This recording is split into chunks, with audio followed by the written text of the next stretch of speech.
I dërguari alayhi salam këshilloi që gjuha të mos lirohet nga burgu i saj e as t'i heqin prangat e saj, përveç nëse me të synohet të flitet mirë. I dërguari alayhi salam ka thënë një hadith të shënuar në Buhari dhe Muslim: kush i beson Allahut dhe ditës së fundit, le të flasë mirë ose le të hesht. Çfarë duhet të bëjë personi që nuk ka qëllim të flasë mirë? Të hesht, burgose gjuhën, dhe mos e liron nga vendi burgosjes së saj. Nofullat dhe buzët duhet të mbesin të mbyllura, sepse i dërguari alayhi salam ka thënë: kush i beson Allahut dhe ditës së fundit, le të flasë mirë ose le të hesht.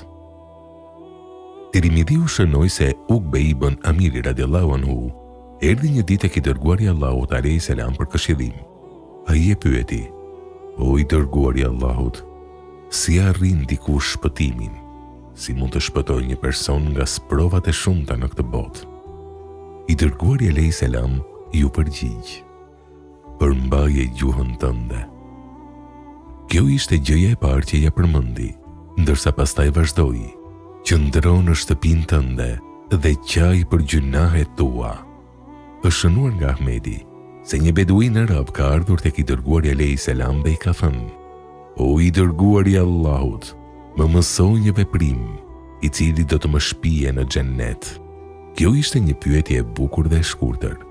I dërguari alayhi salam i tha: edhe pse bëre një pyetje të shkurtër, ajo është pyetje e madhe dhe kërkon një përgjigje të gjatë. I dërguari alayhi salam i tha: liroje një njeri dhe liroje një rob. Ai kërkoi sqarim: o i dërguari Allahut, a nuk janë këto të dyja të njëjta?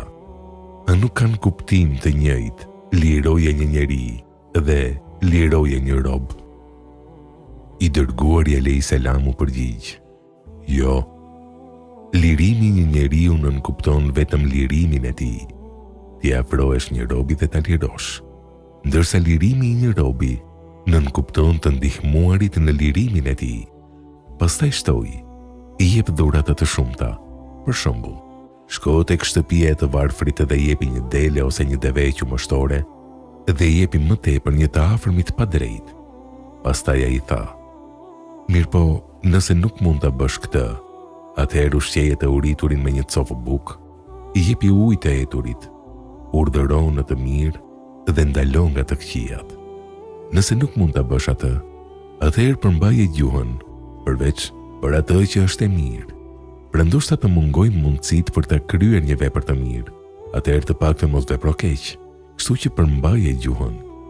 Transmetohet se Kasi ibn Sa'deh dhe Aktham ibn Seifi, që ishin në mesin e intelektualëve të mëdhenj dhe njerëzve të mençur, njëherë u takuan dhe njëri e pyeti tjetrin: sa të meta ke pasur mundësi t'i gjesh te biri i Ademit? Me këtë nënkuptohet gjunahet që i kryejnë njerëzit.